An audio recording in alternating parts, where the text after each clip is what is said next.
오늘 창세기 48장 1절로부터 5절까지 함께 봉독하겠습니다. 시작합니다. 이 일 후에 어떤 사람이 요셉에게 말하기를 내 아버지가 병들었다므로 그가 곧 두 아들 므낫세와 에브라임과 함께 이르니 어떤 사람이 야곱에게 말하되 네 아들 요셉이 내게 왔다 하매 이스라엘이 힘을 내어 침상에 앉아 요셉에게 이르되 이전에 가나안 땅 루스에서 전능하신 하나님이 내게 나타나사 복을 주시며 내게 이르시되 내가 너로 생육하고 번성하게 하여 내게서 많은 백성이 나게 하고 내가 이 땅을 내 후손에게 주어 영원한 소리가 되게 하리라 하였느니라. 내가 애굽으로 와서 내게 이르기 전에 애굽에서 내가 낳은 두 아들 에브라임과 므낫세는 내 것이라. 르벤과 시므온처럼 내 것이 될 것이요. 아멘. 예, 오늘은 이스라엘의 승리라는 제목을 가지고 여러분들에게 말씀 함께 나누도록 하겠습니다. 이게 요새 유행하는 드라마인지 잘 모르는데 요새 고려 거란 전쟁이라는 드라마가 있더라고요. 이 드라마는 고려 현종 때 이야기예요. 그런데 이 이야기 속에 저희 집안 시조에 관한 이야기가 함께 나옵니다. 그래서 제가 열심히 보는데요. 현종이 거란족에게 쫓겨서 공주로 피난 갔을 때 그때 공주 절도사가 잘 대접을 해요. 근데 딸을 만나서 상당히 경이로운 로맨스가 펼쳐지는 그런 내용입니다. 그런데 이 현종이 개경으로 다시 돌아오자마자 그 아가씨를 잊지 못해서 왕비로 책봉해서 궁으로 불러들여요. 그 후에 왕의 장인이 된 공주 절도사는 자기 딸 3명을 그 왕과 또 그 왕의 동생, 왕의 아들들이 계속 시집을 보냅니다. 그 공주 절도사가 바로 제 가문의 시조가 되는 분이에요. 그래서 사실상 고려 왕조는 그분의 외손주들이 대대로 왕이 되는 그런 역사가 되는 거죠. 문제는 이후에 저희 집안은 족보가 꼬였다는 거예요. 며느리가 이모가 되고 이제 구별이 어려워졌잖아요. 그래서 이런 집안의 내력이나 출생의 비밀은 그래서 드라마의 소재로 항상 여러 번 쓰이게 되긴 하죠. 그런데 우리 믿음의 조상들 중에서도 이런 집안의 내력의 비밀이 있다는 겁니다. 하나님께서는 우리들에게 믿음의 조상으로 아브라함과 이삭과 야곱 3인을 택해서 믿음의 본을 보여주셨어요. 그런데 사실 이들 관계 역시 뭐 사촌 동생, 뭐 오촌, 뭐 조카 딸, 뭐 그런 관계 아닙니까? 특별히 야곱은 자기 아들, 자기 손자들까지 아들로 양자드리기까지 하면서 하나님의 믿음의 가문을 세워나갔다는 거예요. 그리고 결국 그는 만년에 이르러서 젊을 때와는 달리 믿음으로 승리해 나가는 삶을 보여주고 있습니다.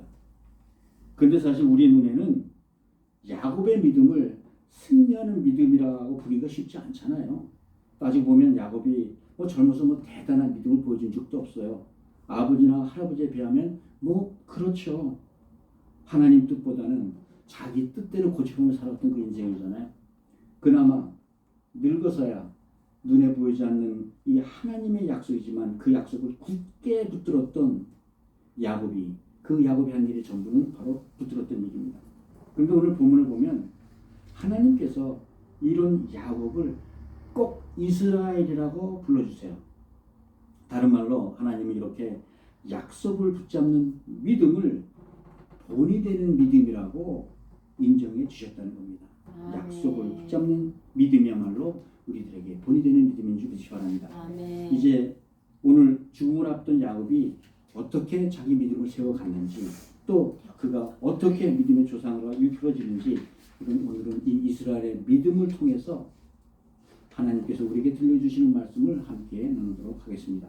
첫째가 야곱에게는 하나님의 언약은 꼭 이루어지는 믿음과 소망이 있었다는 거예요. 아멘. 이것이 바로 이스라엘의 소금이었다는 것이죠. 우리 본문 1절 함께 읽어볼까요? 1절 이 일 후에 어떤 사람이 요셉에게 말하기를 내 아버지가 병들었다 하므로 그가 곧 두 아들 므낫세와 에브라임과 함께 이르니 여기서 어떤 사람은 그 요셉의 시종들을 말하는 거예요. 요셉은 이제 서울에 가서 정치를 하고 있고 아버지는 고센 땅에 남겨놨는데 아버지의 그 사정을 잘 알기 위해서 시종 하나 붙여놨겠죠. 그 시종이 그렇게 얘기를 했다는 거예요.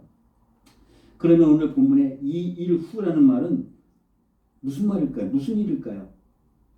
이 일은 우리 47장의 마지막 부분에 자세히 나와 있어요. 제가 47장의 28절로부터 3절까지 읽어드릴게요. 야곱이 애굽 땅에 17년을 거주하였으니 그의 나이가 147세라. 이스라엘이 죽을 날이 가까우매 그 아들 요셉을 불러 그에게 이르되 이제 내가 네게 은혜를 입었거든 청하노니 네 손을 내 허벅지 아래 놓고 인애와 성실함으로 내게 행하여 맹세라는 말씀이죠. 애굽에 나를 장사하지 아니하도록 하라. 내가 조상들과 함께 묵거든 너는 나를 애굽에서 메어다가 조상의 묘지에 장사하라. 요셉이 이르되 내가 아버지의 말씀대로 행하리이다. 아멘. 예, 다른 말로 이스라엘의 유언이 요셉에게 자기가 죽거든 자기를 가나안에 있는 조상묘에 묻어달라는 그런 말이잖아요. 그런데 그 시절에 사실 애굽에서 가나안까지 운구한다는 사실은 이건 보통 어려운 일이 아니지 않습니까? 어디로 보나 사실 가나안보다 애굽이라는 땅이 묻히기에도 훨씬 매력적인 땅이잖아요. 풍족함으로 보나 문화적으로 보나 땅이 크기로 보나 나라를 세울 만한 땅이잖아요. 애굽과 가나안은 비교가 안 될 정도죠. 거기다 이미 애굽 땅 고센에서 17년이나 살아왔어요. 한두에 살아온 것도 17년이나 살아왔으니까 이젠 자리도 잡혔고 온 가족도 여기 살고 있고 이곳에서 태어난 아이들도 참 많을 거예요. 그렇다고 해서 가나안에 누가 기다리는 사람이 있는 것도 아니지 않습니까? 그야말로 자식들한테 정말 어려운 고생을 시킨 것뿐이죠. 그런데도 야곱은 이런 앞뒤 사정 가리지 않고 가나안 땅에 묻어달라고 요셉에게 맹세까지 시켰어요. 그것까지 불안했던지 나중에 보니까요. 모든 자식을 불러 모은 다음에도 똑같은 유언을 계속 반복해 나가요. 그러면 이스라엘은 왜 이런 무리한 유언을 자식들에게 강요하는 걸까요? 이유는 창세기 46장에 가면 자세히 나와 있어요. 이스라엘이 가족 70명을 이끌고 애굽으로 이민 떠날 때 그 마음에 두려움이 하나 있었다 그랬죠. 아직 하나님으로부터 이제 가나안을 떠나 애굽 땅으로 내려가도 좋다라는 응답을 받지 못했었잖아요. 그래서 그는 중간에 가던 길을 멈추고 부엘세바에서 멈추고 희생 제사를 드리며 하나님의 응답을 기다려요.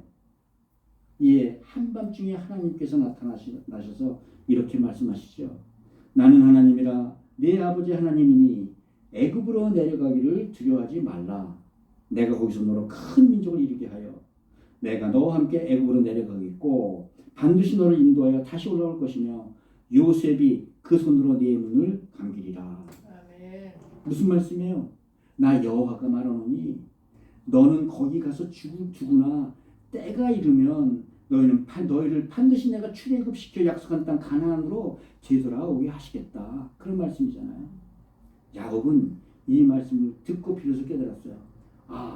이 이민길이 약속의 땅 가나안을 떠나는 길이 아니고 또 기글피의 애굽으로 가는 이 이민길이 사실은 새롭게 가나안으로 들어가는 길이구나. 그리고 이스라엘은 이 사실을 혼자만 간직하고 있지 않았습니다. 아들들을 모두 불러 모두하게 유언할 때 요셉에게도 48절로 다시 강조를 해요. 나는 죽으나 하나님이 너와 함께 계시니 너희를 인도하여 너의 조상 땅으로 돌아가게 하시려니와. 예, 이스라엘은 지금 임종의 자리에서 17년 전에 하나님이 주셨던 그 언약을 기억한 겁니다. 하나님의 언약에 대한 이스라엘의 믿음은 초도 흔들림이 없었고 미시한 흔들림도 없었어요. 가나안 땅에는 오직 할아버지 아브라함의 묘지로 장만한 마므레 앞 막벨라 밭 한떼기가 전부지만 이스라엘은 그 죽음의 순간에도 조상의 땅으로 되돌아간다 하는 하나님의 말씀을 굳게 붙잡았던 겁니다. 이는 자기가 하나님의 상속자요 하나님이 이루실 큰 나라의 토대가 된다는 사실을 믿었기 때문입니다. 여러분, 이게 바로 믿음이에요. 비록 애굽 땅에서 죽어가지만 애굽에서 500km나 떨어진 가나안 땅에 묻히는 것을 믿는다는 사실이 이것이 믿음인 겁니다. 그렇습니다. 눈에는 안 보이는 약속, 그런 약속을 눈앞에 있는 현실보다 더 깊이 신뢰하고 바라는 것, 이것이 믿음이에요. 그래서 11에서 11장 1절에서는 우리가 잘 아는 말이 이렇게 말씀하시잖아요. 믿음은 바라는 것들의 실상이요 보이지 않는 것들의 증거니라. 아멘. 아멘. 눈에 보이는 애굽의 풍요와 번영을 부러워하지 않고 눈에 보이진 않아도 하나님께서 허락해 주신 축복의 세상을 믿고 거기 살기를 소망하고 바라는 것이 믿음인 줄 믿습니다. 아멘. 그렇다면 여러분, 왜 하나님께서 우리에게 이런 믿음을 주셨을까요? 그 이유가 뭐라고 생각하세요? 믿음으로 이 세상을 살아가면서 하나님의 영광에 뭐 대단한 일을 하라고 주신 건가요? 믿음으로 또 세상의 미래를 꿰뚫어 보면서 만사의 비밀에 도통하듯이 기적을 누리면서 살아보라는 거예요? 아니면 이 믿음으로 온 세상을 구원하든지 예수 그리스도처럼 순결하든지 하라는 건가요? 그런데 여러분, 믿음은 하나님께서 이런 용도로 우리에게 주시지 않았다는 거예요. 믿음은 오로지 하나님의 약속을 있는 그대로 믿으라고 주셨다는 사실을 믿으시기 바랍니다. 아멘. 그래서 믿음이란 건 강력한 신념도 아니고 영적인 에너지도 아니고 신비한 마법은 더더욱 아니에요. 하나님의 약속을 믿고 멀리서 그것을 바라보며 이 약속을 향해 한 발 한 발 나아가는 게 믿음인 줄 믿습니다. 아멘. 하나님은 우리에게 천국을 약속해 주셨어요. 내 눈에 보이지 않지만 그 천국을 바라보며 한 발 한 발 나가는 것이 그것이 믿음인 줄 믿습니다. 아멘. 그래서 성경에서 11장 11장에 보면 이렇게 다시 부연 설명해요. 이 사람들은 다 믿음을 따라 죽었으며 약속을 받지 못했을 때 그것을 멀리서 바라보고 환영하며 땅에서는 나그네와 외국인처럼 살았으니 비록 눈에는 약속의 실체는 보이지 않지만 그 약속을 현실보다 더 깊게 신뢰하는 것이 믿음인 줄 믿습니다. 아멘. 그래서요, 믿음에는 그 믿음에 걸맞는 행위가 더더욱 중요하다는 거예요. 만약 믿는다고 말하면서도 그 믿는 바를 행하지 않는다면 그건 없는 것과 마찬가지잖아요. 보이지 않는 믿음, 행동이 없어 없는 거나 마찬가지라는 거예요. 그래서 야고보 사도가 야고보서 2장 17절에서 이렇게 말하는 것이에요. 행함이 없는 믿음은 죽은 믿음이라. 그렇다고 만약에 믿음보다 행위가 앞선다면 무슨 일이 벌어질까요? 믿음이 빛을 발하는 거잖아요. 믿음은 사라지고 행위만 결과로 남는다는 거예요. 그래서 믿음에서 행위가 앞서면 그 믿음이 율법이 되고 종교가 되고 더 떨어지면 윤리로까지 떨어진다는 겁니다. 그러므로 여러분들 신앙생활 하시면서 행위를 앞장 세우지 마시기 바라요. 내가 뭐 했다, 내가 뭐가 되었다, 그거 앞장 세우는 순간 종교로 떨어지고 만다는 거예요. 그러나 오해하지 마십시오. 행함이 필요 없다는 게 아니라 믿음의 본질은 행함이 아니라는 걸 말씀드리는 거예요. 믿는 대로 행하는 건 정말 필요하지만 믿음의 본질은 우리 행함이나 업적이나 성취에 있는 것이 아니라는 거죠. 여러분, 믿음의 본질은 하나님에 대한 신뢰이고 하나님의 약속을 내 마음에 받아들이는 데 있다는 겁니다. 아멘. 하나님의 약속을 마음속으로 깊이 신뢰하는 가운데 그 약속을 기다리는 것이 믿음이고 그 약속을 소망하는 것이 믿음이고 그 약속을 지금 여기 이 세상에 살아가면서 미리 앞당겨서 그 맛을 조금씩 보는 것, 그것이 믿음인 줄 믿습니다. 아멘. 사랑하는 성도 여러분, 그래서 믿음의 본질은 하나님과 그 약속에 대한 신뢰와 소망이에요. 이스라엘은 임종의 순간에도 하나님의 약속을 현실보다 더 신뢰하고 그것만 붙잡으면서 인생을 정리해 나갔어요. 하나님의 언약을 붙잡고 믿음으로 승리하는 그 이스라엘의 인생이 바로 우리들의 인생이 될 줄 믿습니다. 아멘. 우리 모두 믿음으로 하나님과 하나님의 약속을 붙잡고 승리해 나가는 인생 누리시기를 주의 이름으로 축복드립니다. 아멘. 두 번째로, 이 하나님의 축복이라는 것은 세상을 보면 뒤바뀐다는 거예요. 엇갈린다는 겁니다. 그래서 뒤바뀌는 축복이 하나님의 축복이라는 거예요. 5절 우리 함께 읽어볼까요? 5절 내가 애굽에서 와서 내게 이르기 전에 애굽에서 내게 낳은 두 아들 에브라임과 므낫세는 내 것이라. 루벤과 시므온처럼 내 것이 될 것이요. 임종 직전에 야곱은 우리가 보기에도 이상한 말을 하잖아요. 야곱은 요셉이 자기가 없던 사이에 애굽에서 낳은 그 두 아들 므낫세와 에브라임을 자신의 아들이라고 말하고 있는 것이에요. 그런데 여기는 사실 굉장히 중요한 구속사적인 의미가 있습니다. 첫째, 이를 통해서 요셉에게 장자의 명분을 주는 것이에요. 장자는 다른 형제들에 비해서 부모로부터 두 배 유산, 곱절의 유산을 받지요. 야곱은 비록 11번째 아들이지만 지금 현재 가족을 책임지는 장자의 본분을 다하는 요셉을 장자로 삼은 거예요. 그리고 그 두 아들을 자기 아들로 입양함으로 후에 이 아들들 중에 두 배, 즉 이스라엘의 두 지파의 몫을 차지하게 하셨다는 겁니다. 훗날 성경은 역대기 상 5장 2절에서 야곱의 장자권이 요셉에게 돌아갔음을 분명히 증거하고 있습니다. 유다는 형제보다 뛰어났고 주권자가 유다에게서 났으나 장자의 명분은 요셉에게 있느니라.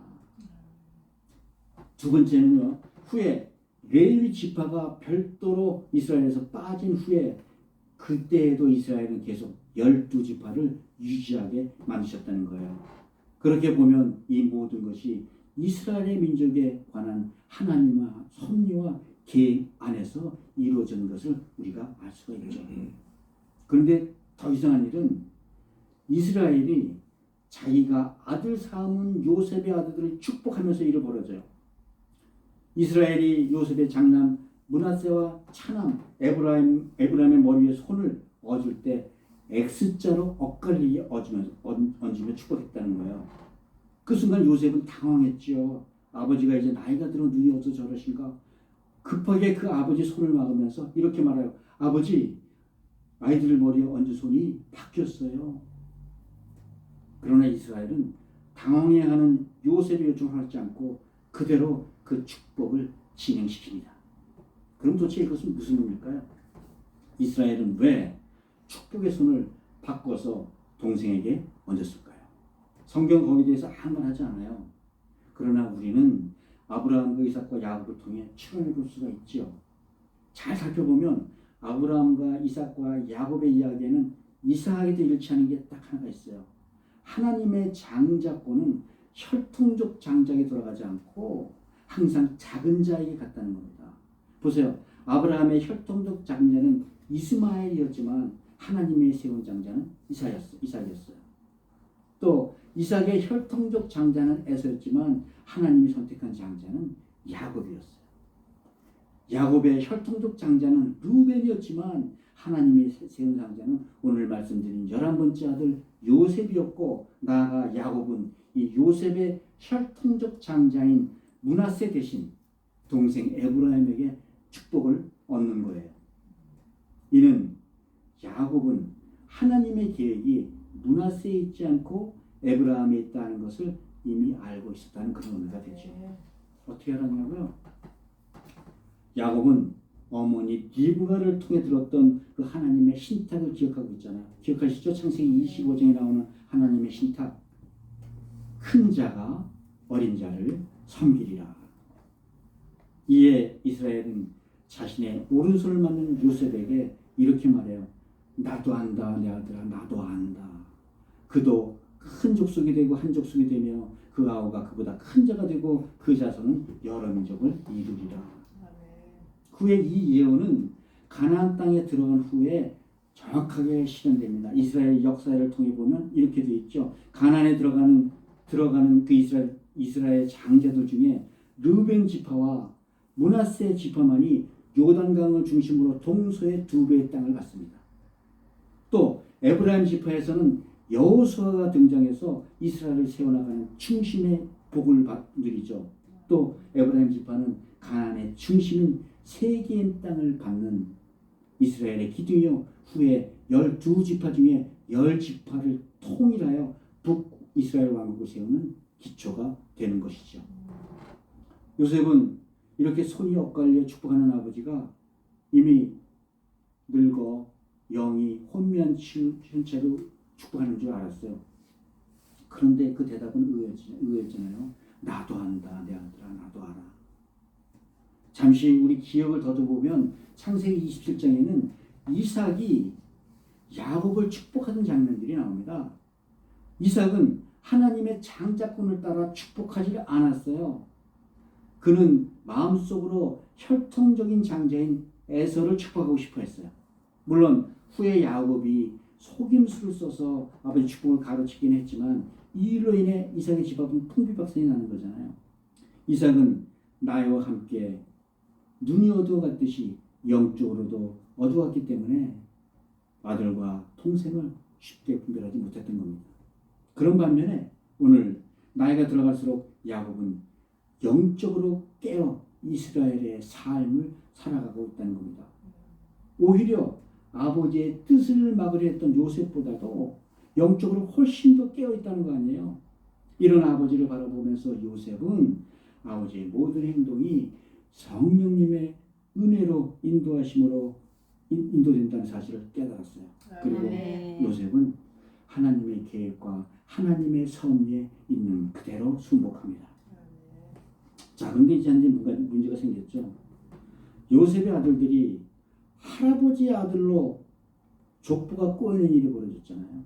그렇다고 해서 아버지가 형이 될 수는 없어요. 그래서 아버지와 아들이 동격이 되는 일이 벌어지고 만 겁니다. 여러분, 아버지가 아들 되고 아들이 아버지 되는 게 뭐가 있을까요? 예, 삼위일체 하나님. 여기에서 아버지가 아들 되고 아들이 아버지가 되는 하나님 나라의 비밀이 다시 밝혀지는 거예요. 이 하나님의 놀라우신 경륜은 그리스도가 이 땅에 사람으로 태어나시면서부터 역사 속에서 현실화됩니다. 요셉은 하나님의 아들인 예수 그리스도의 그림자로 이 땅에 오셨다는 사실을 믿으시기 바랍니다. 아멘. 여러분, 우리도 나이가 들면 육신이 쇠약해질 수밖에 없어요. 그러나 육신은 쇠약해져도 우리의 영은 밝아지고 강건해질 줄 믿습니다. 아멘. 이제 세상 욕망은 점점 시들어가지만 하늘의 소망과 영광을 바라보는 그 눈은 더욱더 밝고 크게 떠질 줄 믿습니다. 아멘. 영적으로 강건하고 권위가 있는 인생의 후반부를 맞이하는 우리 모두가 되시기를 주의 이름으로 축복드립니다. 아멘. 사도 바울은 고린도 후서에서 4장에서 이런 말씀을 하죠. 우리가 낙심하지 아니하노니 우리의 겉사람은 낡아지나 우리의 속사람은 날로 새로워지도다. 아멘. 인생의 성패는 마지막에 달려있어요. 더욱 아름답고 영광스러운 인생을 기대하며 살아가는 우리 모두가 되시기를 바랍니다. 아멘. 사랑하는 여러분, 그래서 하나님의 섭리는 한치 오차도 허용치 않아요. 하나님은 우리를 축복하시려고 2000년 전에 이미 하나님의 아들을 이 땅에 보내시고 우리에게 믿음을 선물하신 겁니다. 아멘. 그 그리스도 예수를 믿는 우리를 위해 하나님께서는 손을 바꾸어가면서까지 축복해 주시는 분이심을 믿으시기 바랍니다. 아멘. 환난 중에서도 주 안에 하나님 허락하신 은혜를 누려나가는 우리 모두가 되시기를 주 이름으로 축복합니다. 아멘. 이제 마지막으로 그리스도에는 하나님의 축복을 흘려보내는 사람들이라는 거예요. 그러면 축복의 통로는 어떤 것인가? 우리 3, 4절 함께 읽어보겠습니다. 3, 4절 읽습니다. 요셉에게 이르되 이전에 가나안 땅 루스에서 전능하신 하나님의 나타나사 복을 주시며 내게 이르시되 내가 너를 생육하고 번성하게 하여 내게서 많은 백성이 나게 하고 내가 이 땅을 내 후손에게 주어 영원한 소유가 되게 하리라 하셨느니라. 아멘. 이게 베델의 이야기죠. 본문은 야곱이 베델에서 돌베고 자던 그 참혹했던 시절에 하나님으로부터 응답받았던 응답의 내용이었어요. 여러분, 오늘 야곱은 요셉을 축복하기에 앞서 먼저 이 하나님을 묵상했다는 거예요. 먼저 자기를 축복하신 그 하나님께 기도했다는 거예요. 그렇죠. 이스라엘 야곱에게 하나님이 이제 막연한 하나님이 아니라 오늘 살아 역사하시며 말씀 주신 하나님이시라는 거예요. 그러므로 축복하기 앞서 먼저 축복의 근원이 되셨던 하나님의 말씀을 기다리고 있는 겁니다. 그러면 이 하나님의 축복은 어떤 축복일까요? 또 누가 흐르는 축복일까요? 먼저 4절 볼까요? 내게 이르시되 내가 너로 생육하고 번성하게 하여. 여러분, 먼저 이 생육하고 번성하라는 이 축복의 말씀, 이것이 축복의 시작인데 어디서 많이 보셨죠? 태초부터 하나님께서 아담에게 주신 복, 창세기 1장 28절의 복, 생육하고 번성하라, 이 땅에 충만하라, 그 축복이라는 거예요. 이 동일한 축복은 창세기 9장 1절에 노아에게 이르셔서 똑같이 말씀하십니다. 생육하고 번성하여 이 땅에 충만하라. 그리고 아브라함과 이삭에 이르러서는 하늘의 별과 같이 바다의 모래같이 충만한 복을 얻으라, 구체화시켜 주세요. 아멘. 그리고 오늘 이 하나님의 축복이 야곱을 통해 그의 형제들에게 흘러가고 있다는 겁니다. 먼저 1절을 보니까요. 요셉은 임종을 맞는 아버지에게 자기의 두 아들을 데리고 함께 나타났어요. 분명히 요셉은 오늘 아버지 이스라엘이 하나님의 축복으로 자기들을 축복하시리라 하는 그런 기대를 함께 가지고 왔다는 거예요. 예상하고 있었다는 겁니다. 여기에 우리는 하나님의 축복이 흘러가는 원리를 찾아낼 수가 있다는 거죠. 먼저 하나님의 축복은 그 축복을 갈망하는 사람들에게 흘러간다는 거예요. 예를 들어서 아브라함의 아들 중에 이삭이 있고 이스마엘이 있었죠. 그 이스마엘은 하나님의 축복과는 전혀 상관없는 삶을 살아갔어요. 또 이삭과 에서가 있었죠. 에서는 하나님의 장자권을 소홀하게 여겼어요. 그렇다고 에서가 하나님의 장자권을 무시했을까요? 하나님의 축복을 무시했을까요? 절대 그렇지 않죠. 그도 육신의 축복은 간절히 원했어요. 단지 에서는 이 하나님이 주시는 이 영적인 축복이 육체적인 축복으로 흘러나온다는 사실을 잘 알지 못했다는 것, 그 사실뿐입니다.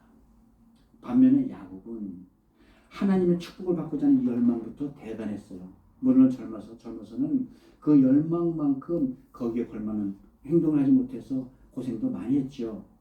그러나 이제 죽은 줄 알았던 아들 요셉이 애굽의 총리로 다시 살아나오는 것을 보면서 그 열망은 한 단계 업그레이드 됩니다.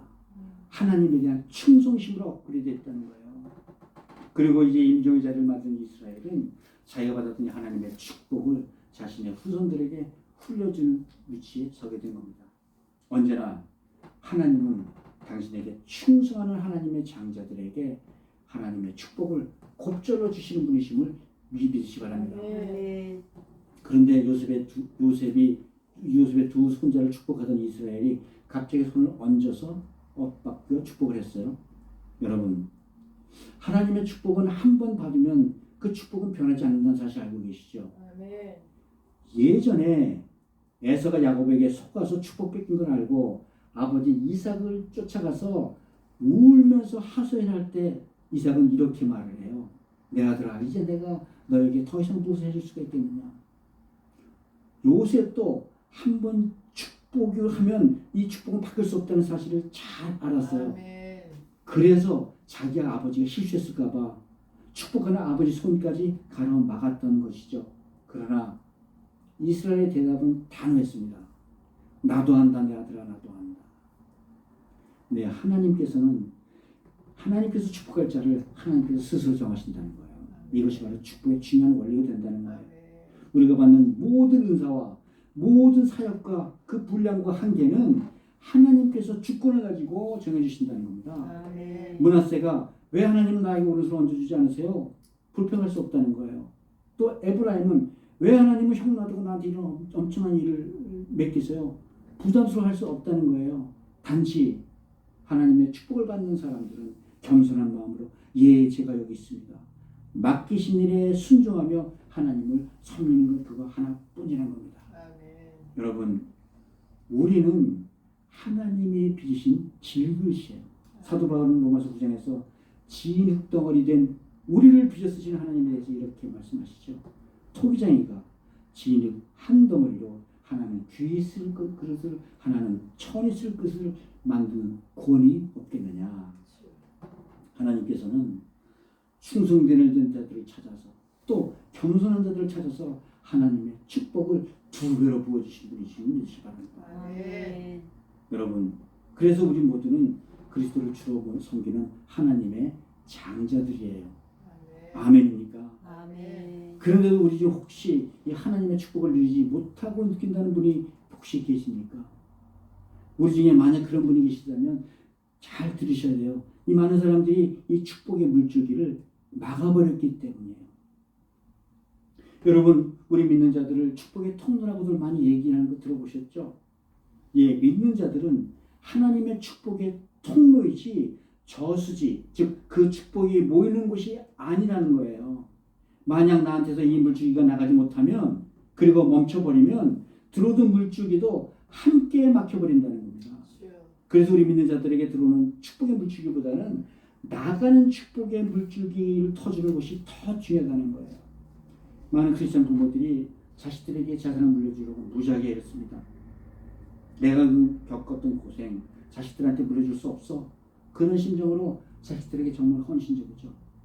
그런데요, 상당한 재산을 물려받았던, 유산을 물려받은 자녀들, 거의 그 자녀들 가족들 사이 사이가 다 나빠집니다.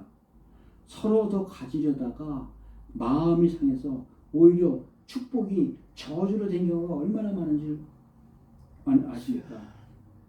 그러면 여러분, 이렇게 축복의 물줄기가 나에서 끊어지는 이유는 바로 무엇일까요? 나가는 물꼬를 막았기 때문이에요. 나눠줄 줄 모르기 때문이라는 겁니다. 물줄기가 멈추면 그 물은 곧 썩습니다. 그러면 우리는 왜 나가는 물줄기를 그렇게 마음껏 열어놓지 못할 걸까요? 왜 우리는 내가 받는 것은 항상 부족하고 나누는 것에는 인색한 마음이 들까요? 이것이 우리가 하나님 주신 축복의 영적 원리를 모르기 때문에 그런다는 거예요. 여러분, 하나님의 축복이 뭐라고 그랬죠? 예, 생육하고 번성하는 것이 하나님의 축복의 내용입니다. 언젠가 말씀드렸죠. 더 구체적으로 말하면 땅과 씨에 관한 축복이 바로 축복의 내용이라는 거예요. 그렇다면 생육하고 번성하는 것의 진짜 의미는 뭐예요? 진짜 내용은 뭐예요? 그 진짜 내용이 바로 생명이라는 겁니다. 그런데 모든 사람들은 태초에 범죄를 했기 때문에 이미 생명을 잃어버렸어요. 그때 우리의 축복도 함께 잃어버렸던 거죠. 그러므로 우리가 하나님으로부터 그 축복을 누리기 위해서는 먼저 죽어버렸던 그 생명부터 되찾아야 한다는 거예요. 이 하나님의 축복의 핵심이 바로 거듭난 새 생명이 있다는 사실을 기억하시기 바랍니다. 아멘. 우리를 사랑하신 하나님께서 그 새 생명을 되찾게 해주시려고 그리스도를 이 땅에 보내주셨어요. 아멘. 그런데 그리스도 예수 역시 사람으로 태어나기 위해서는 죽어야 될 몸을 입을 수밖에 없었다는 거잖아요. 그런데 그 몸은 하나님이 택하신 백성들의 모든 죄를 다 담고 있는 몸이었기 때문에 더더욱 반드시 죽어야 될 몸이었고, 그리고 나아가 하나님의 은혜로 그 죽어야 될 몸이 다시 새 생명으로 살아나야만 된다는 겁니다. 마찬가지로 이 은혜가 사람들에 이루어지기 위해서는 우리 사람들 모두 죄로 먼저 죽었다는 걸 알아야 된다는 거예요. 그리고 이제 거듭난다는 사실을 깨달아야 된다는 겁니다. 그러기 위해서는 다시 살아나신 예수님이 사람들 마음에 들어오셔야만 그것이 가능해진다는 겁니다. 그래서 하나님은 하나님의 아들 예수 그리스도를 주로 믿는 모든 자들에게 거듭난 생명을 되찾게 해주시길 바랍니다. 아멘. 성경은 에스겔서 36장에서 이렇게 말씀하시죠. 또 새 영을 너희 속에 두고 새 마음을 너희에게 주되 너희 육신에서 굳은 마음을 제하고 부드러운 마음을 줄 것이며. 아멘. 여러분, 여기서 우리 안에 굳은 마음은 죽고 새롭게 부드러운 마음으로 태어난 마음, 그 마음이 새 생명인 줄 믿습니다. 아멘. 그리스도 안에서 새롭게 태어난 생명이 있어야만 하나님의 축복인 생육과 번성이 흐르는 줄 믿습니다. 여기에 부드러운 마음이 바로 새 언약의 마음이고 예수 그리스도의 마음이에요. 아멘. 오직 예수 그리스도를 나의 주로 마음에 믿고 섬길 때 항상 부족했고 인색했던 우리의 마음도, 우리의 단단한 마음도 거듭나게 되고 비로소 나아가는 축복의 물줄기도 열리는 줄 믿습니다. 아멘. 사랑하는 성도 여러분, 그래서 하나님의 축복의 핵심은 생명이에요. 그리고 하나님의 축복은 하나님께 충성된 자들, 하나님께 선택함을 입을 자들에게 흘러갑니다. 아멘.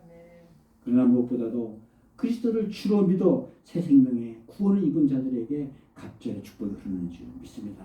아멘. 우리 모두 하나님의 축복이 흘러나가는 통로로 사용되는 은혜 누리시기를 주의 이름으로 축복합니다. 아멘. 이제 말씀을 맺습니다. 저는 예수님을 묵상할 때마다 조금씩 죄송스러운 게 있어요. 주님께서 저를 친히 친구 삼아 주셨기 때문입니다. 주님이야 내 친구야. 물론 하찮은 벌레 같은 나를 주님께서 친구 삼아 주셨으니 그 은혜로 제가 다시 살아났겠죠. 그래서 약간 족보가 좀 꼬이는 듯 했지만 한 황송한 마음을 가지고 있습니다. 그 마음 덕분에 믿음으로 승리하는 삶을 살 수 있을 줄 믿습니다. 아멘. 이스라엘도 자기의 능력이나 자기 의지로 축복받는 것은 아니었어요. 오직 믿음으로 승리하는 삶을 살았기에 축복받았습니다. 그리고 하나님의 축복은 그리스도를 주로 믿는 믿음으로부터 시작하는 줄 믿으시 바랍니다. 아멘. 그리스도 안에 새 생명이 바로 하나님의 축복을 받아내는 나의 그릇이 됨을 믿습니다. 아멘. 비록 힘든 세상을 산다 할지라도 그리스도의 믿음으로 승리해 나가는 우리 모두 되시길 바랍니다. 아멘. 이스라엘이라는 인생으로 바뀐 야곱의 인생처럼 우리도 거듭나기를 원합니다. 아멘. 야곱도 나이가 들어서야 나는 하나님 한 분만으로 충분합니다 라는 인생의 진리를 깨달았어요. 우리 모두 내 인생엔 예수님 한 분만으로 충분합니다 라고 고백하며 승리하는 인생을 누리시기를 주님의 이름으로 축복드립니다. 아멘. 믿음으로 승리하여 하나님의 축복을 쉴 수 없이 내보내는 축복의 통로로 사용되는 우리 모두가 되시기를 우리 주 예수 그리스도의 이름으로 축복드립니다.